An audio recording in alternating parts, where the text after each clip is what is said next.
ये सारा जो वीडियो चल रहा है वो कोशिका विज्ञान से ही संबंधित है और ये कोशिका विज्ञान का मेरा ये तीसरा वीडियो है। तो कोशिका विज्ञान में जब हम बात करें तो कोशिका विज्ञान में क्या आता है, कोशिका क्या है, कोशिका के अंग, कोशिका के विभाजन, ये तीन पार्ट हैं। इसी के तहत कोशिका को हम लोग समझते हैं।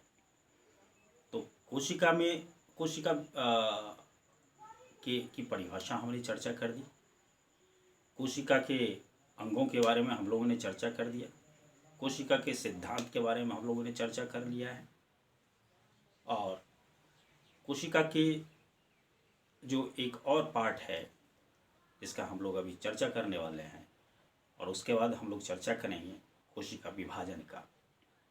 तो कोशिका का जो एक पार्ट है, इससे पहले हम लोग एक और चर्चा कर लें जो, चलिए ठीक है उसको छोड़ते हैं, हम लोग आते हैं, हम लोग इसी पे कोशिका भित्ति पर आते हैं जो कि बहुत ही इम्पोर्टेंट है।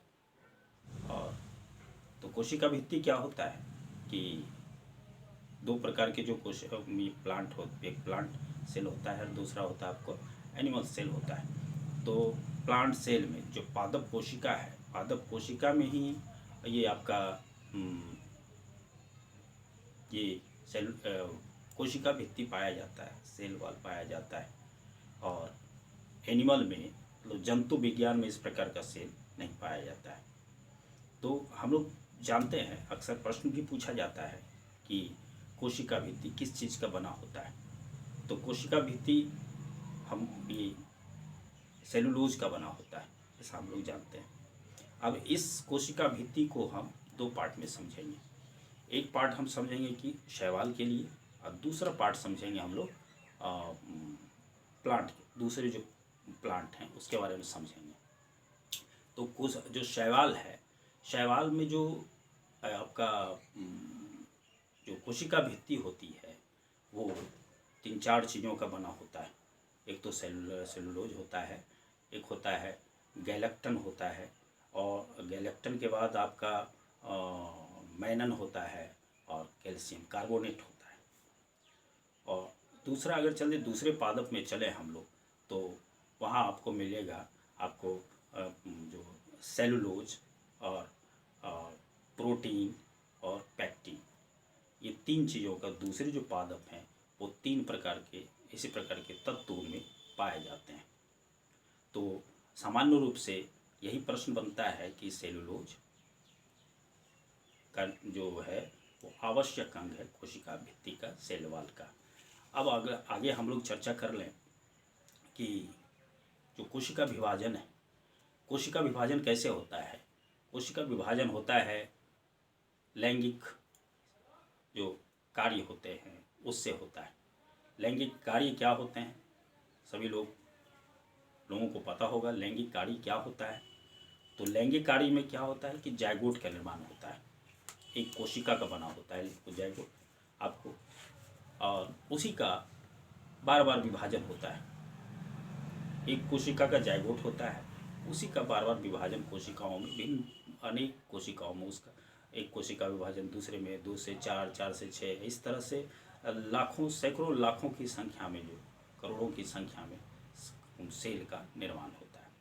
अब है इसका एक सामान्य कार्य, सामान्य प्रकृति के जो ऊतक हैं उससे विभिन्न प्रकार के अंग बनते हैं सामान्य कार्य और संरचना के आधार पर, जैसे आँख हुआ, हाथ हुआ, उंगली हुआ, पैर हुआ,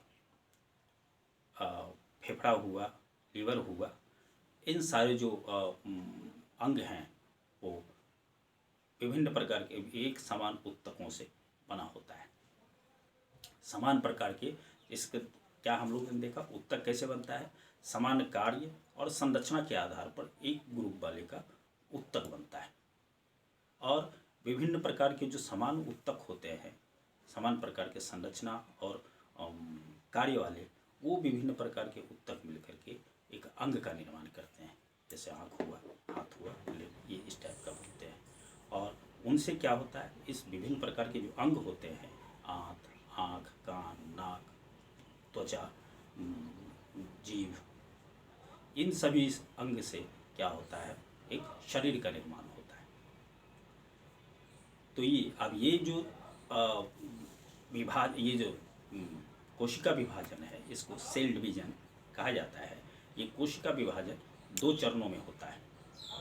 एक चरण होता है जिसको कि माइटोसिस कहा जाता है, वो केंद्रक का विभाजन होता है, और दूसरा होता है कोशिका का विभाजन होता है, जिसको कि हम लोग साइटोकाइनेसिस कहते हैं। तो बस आज के वीडियो में बस इतना ही, और मैं बार बार कहना चाहूँगा कि आप देखें, पूरा वीडियो देखें और इसको लिखते चलें तो ज़्यादा फायदा होगा।